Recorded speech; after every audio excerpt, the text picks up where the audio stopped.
Uma novidade direto do túnel do tempo. Vocês se lembram das RTX 20? Eu acho que vocês se lembram delas, porque elas foram lançadas há pouco tempo e, na verdade, elas ainda estão no mercado. E parece que aconteceu um probleminha no relógio da NVIDIA, parece que ele começou a voltar para trás. Lançaram modelos de gerações anteriores, modelos inéditos, só que de gerações anteriores. E uma placa que a gente não tinha visto foi realmente lançada. A placa lançada é a RTX 2050. Lembra da RTX 2050? Não, você não se lembra dela, porque ela não foi lançada na geração anterior. Porra, pelo amor de Deus. A gente não teve, a gente chegou até a RTX 2060 e da 2060 para baixo era GTX. Foi um cenário um pouco estranho, porque a NVIDIA trouxe a primeira geração das Turing e as primeiras GPUs que vieram foram as topo de linha, começando ali pela RTX 2080, 2070.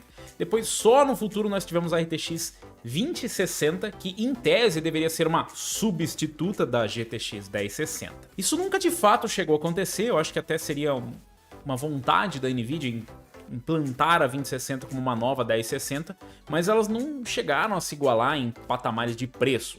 O desempenho da 2060 era muito legal, bem superior a uma 1060, mas o preço, a gente pagava um pedágio pelo Ray Tracing do DLSS, que, modéstia à parte, né, não era lá grandes coisas na RTX 2060, afinal a gente tá falando de uma placa para Full HD. O DLSS, apesar de trazer soluções incríveis para 4K, para Quad HD, em Full HD ainda não é 100% usável. Já o Ray Tracing é possível rodar em alguns jogos, obviamente que não na qualidade máxima em Full HD, já porque você não tem o auxílio do DLSS, mas essa era a placa de entrada da série RTX. Meio que a contragosto, aparentemente, a NVIDIA precisou lançar as GTX série 16, então a gente teve a GTX 1660 e a GTX 1650. Então a gente não tinha nada inferior a isso. Agora a gente é apresentado a uma placa, né? Nós somos apresentados a uma placa que é um pouco surpreendente. É uma RTX 2050. Aí você fala, pô, mas de novo, os caras estão relançando o Turing. O curioso, não é uma Turing. Aparentemente ela é uma Ampere. Você fala, não faz diferença pra mim, eu não sei quem é Turing e quem é Ampere. São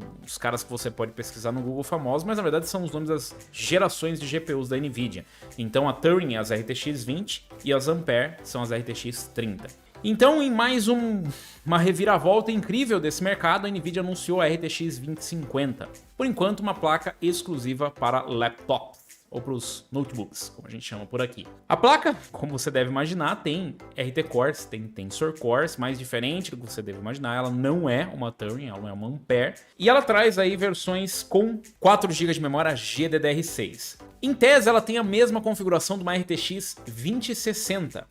Ela tem 2048 CUDA cores, mas ela tem apenas 64 bits de largura de banda de memória. Então, isso vai capar um pouquinho a placa. Mas, em tese, é uma placa bem capaz. É como se a NVIDIA estivesse pegando uma 2060 e cortando ali a capacidade da memória, a largura de banda dela. Junto com essa placa foi anunciada a GeForce MX 570, que é baseada em GA107, também em Ampere, e a MX 550, essa sim, baseada em Turing. Então também não é como se a NVIDIA não tivesse lançando produtos baseados em gerações anteriores. As placas foram apresentadas, nada sobre as especificações da RTX 2050 ficaram muito claras, assim, tipo, a gente sabe quanto que ela consome, mais ou menos, entre 30 e 45 watts, contra os 65 a 115 watts da 2060, né? Ela traz os 4 GB de memória, ela tem até 14 gigabits por segundo de memória, né? E largura de banda de 112 GB por segundo, comparado aos 336 da 2060. Claro que isso não quer dizer muita coisa, esses números, e a gente tá curioso para ver as especificações. Comparando com uma RTX 3050, que por enquanto só foi lançado para notebooks, mas deve dar as caras no desktop, a gente tem uma placa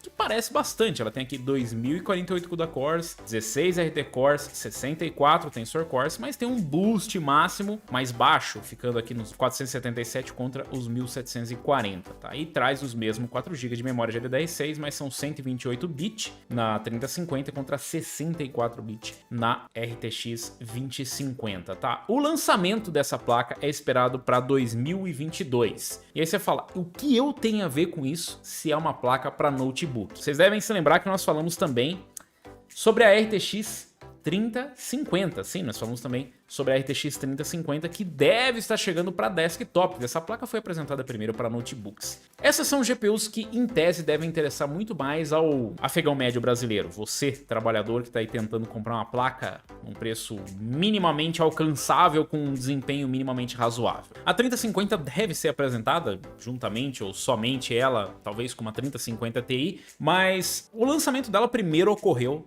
nos notebooks. Sobre a 3050 a gente ainda tem mais uma atualização, aparentemente ela pode vir em versões de 8 e 4 GB, o que, segundo algumas pessoas, impediria os mineradores de se interessarem pela placa, enquanto outros dizem que bobagem, isso aí não vai fazer diferença.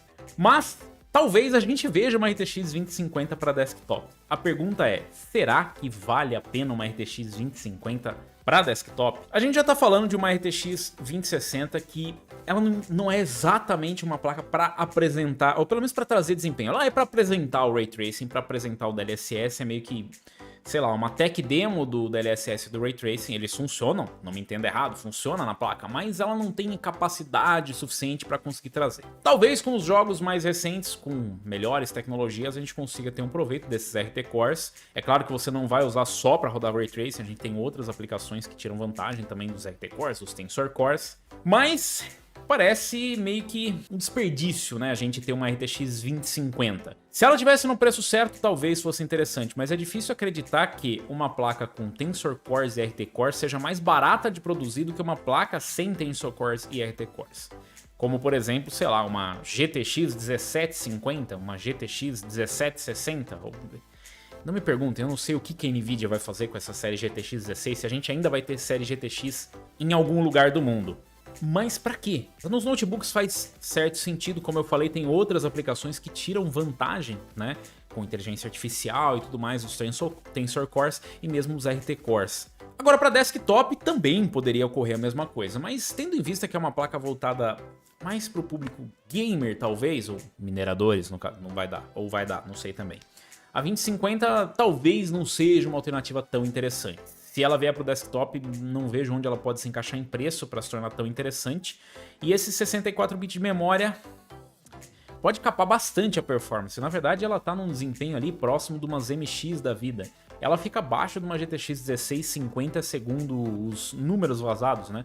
Nós tivemos aqui alguns números de desempenho e pelo menos nos resultados que nós vimos aqui, ela fica ali perto, na verdade, abaixo de uma GTX 1650, né? Então, quão empolgante pode ser uma placa como a RTX 2050? Para notebooks talvez seja interessante, mas como você pode ver a performance dela, tanto dela como da MX 570, que também é baseada em Ampere, não são empolgantes. Curiosa essa estratégia da Nvidia, para dizer o mínimo, né? Relançar placas com SKUs antigas, utilizando a nomenclatura RTX 20 ao invés de RTX 30. Já não, bom, a 2060 ela não chegou a ser, como eu disse, descontinuada, mas a 2050 nunca chegou a existir. E aí a gente fica pensando, será que faltou o timing? Será que a 2050 não era interessante lá atrás e agora ela só é interessante porque não existe alternativa no mercado? Então qualquer coisa que você lançar já está servindo. E o mais curioso é, por que utilizar Ampere? Ampere, em tese, deveria ser uma placa mais cara do que a Turing, porque ela está usando uma litografia mais nova, menor, porque ela tá dividindo espaço nos fornos com outras, enquanto que as Turing, em tese, deveriam estar num processo que poucas empresas estão utilizando hoje. É bem curioso. Eu realmente não sei mais o que vem por aí, eu já não chuto mais nada. Já teve brincadeira do tipo, será que dá pra Nvidia trazer de volta a GTX 970? E eu tenho medo de brincar com isso agora. Eu realmente tenho medo de brincar com isso agora. Porque a gente tem visto coisas muito bizarras, e nem todas as bizarras eu acho que são totalmente negativas. A gente realmente precisa de mais placas de vídeo no mercado. A que custo é a pergunta? Qual faixa do mercado vai desafogar? A quem serve a RTX 2050?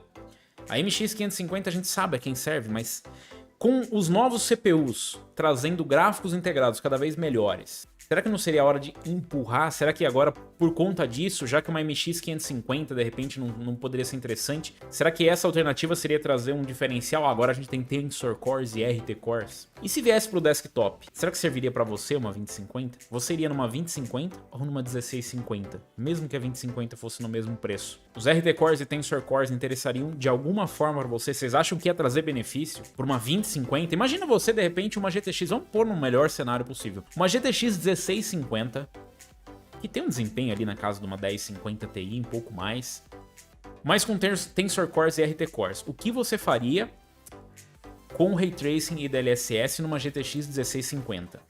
Nada é a resposta, né? Eu sei que é isso que você disse. É a verdade, não minto.